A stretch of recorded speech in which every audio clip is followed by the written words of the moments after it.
তিনি যখন ক্ষমতায় বসবেন, ক্ষমতায় বসার সাথে সাথে তিনি উসমান হত্যার বিচার করবেন না, তিনি একটু বিলম্ব করবেন, দেরি করবেন। আর উসমান হত্যার বিচারে যদি দেরি হয় তাহলে এই ক্ষেত্রে যারা হত্যা করেছে সাবাই জনগোষ্ঠী, এদের জন্য সুবিধা, কারণ বিচার যত বিলম্বে হবে তত বিষয়টা নড়বড়ে হয়ে যাবে। অথবা বিচার কার্য বিলম্ব হলে তারা এর মাঝখানে নতুন কোনো ইস্যু এনে এখানে নতুন ইস্যুর মধ্যে সবাইকে ডুবিয়ে রাখবে। আর এদিক দিয়ে তারা যে এত বড় জঘন্য একটা অন্যায় করেছে, উসমানকে হত্যা করেছে, এই হত্যার বিচার থেকে প্রশাসনকে কিংবা হযরতে আলী রাদিয়াল্লাহু তাআলা আনহুকে তারা বিরত রাখতে পারবে। এটা ছিল তাদের টেকনিক। তো আলী রাদিয়াল্লাহু তাআলা আনহুকে তারা জোর জবরদস্তি করেই খেলাফতের দায়িত্বে বসাইল। ওদিকে হযরতে আয়েশা রাদিয়াল্লাহু তাআলা আনহা তিনি তো হজে গেছেন, তো মক্কা মুকাররমা থেকে তিনি মদিনার দিকে ফিরছিলেন। ওই সময় তিনি ওসমান হত্যার কথা শুনলেন। শোনার পর তিনি আর মদিনার দিকে যান নাই, আবার তিনি মক্কার দিকে ব্যাক করছেন। মক্কায় যাওয়ার পর ওখানে বিখ্যাত দুইজন সাহাবী হযরতে তলহা এবং জুবাইর রাদিয়াল্লাহু তাআলা আনহুমা, ওনাদের সঙ্গে তিনি পরামর্শ করলেন।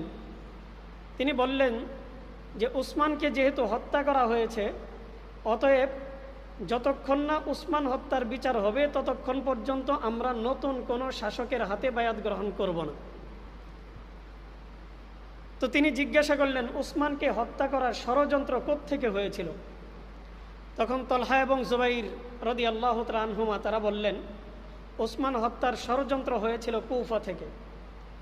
হযরতে আয়েশা সিদ্দিকা রাদিয়াল্লাহু তাআলা আনহা তিনি বললেন যে তাহলে চলেন আমরা এখন কুফা যাব, মদিনায় যাব না, কুফায় যাব। তো তারা কুফায় গেলেন। কুফায় যাওয়ার পর হযরতে আলী রাদিয়াল্লাহু তাআলা আনহুকে বললেন যে আপনি প্রথম উসমান হত্যার বিচার করবেন, এরপর আমরা আপনার হাতে বায়াত গ্রহণ করব। আলী রাদিয়াল্লাহু তাআলা আনহু অনেকভাবে বোঝানোর চেষ্টা করেছেন যে দেখেন, এখন যদি শুরুতেই উসমান হত্যার বিচার করি তাহলে মুসলমানদের মধ্যে এই যে একটা দ্বন্দ্ব তৈরি হয়েছে, একটা ফিতনা তৈরি করে দিয়েছে সাবাইরা, এই ফিতনার নিরসন করা খুব কঠিন হয়ে যাবে। এর চেয়ে ভালো আমরা মুসলমানদের মধ্যে যেই একটা ফিতনা তৈরি হয়েছে, এই ফিতনাটাকে আমরা দমন করার চেষ্টা করি। আগে নিজেদের মধ্যে একটা সমঝোতা তৈরি করি, একটা বোঝাপড়া তৈরি করি, আমরা সবাই আবার ঐক্যবদ্ধ হই, এরপরে গিয়ে আমরা উসমান হত্যার বিচার করলে এটা বেশি ফলপ্রসূ হবে। কিন্তু আয়েশা রাদিয়াল্লাহু তাআলা আনহার এক কথা যে আগে উসমান হত্যার বিচার করতে হবে, তারপর অন্য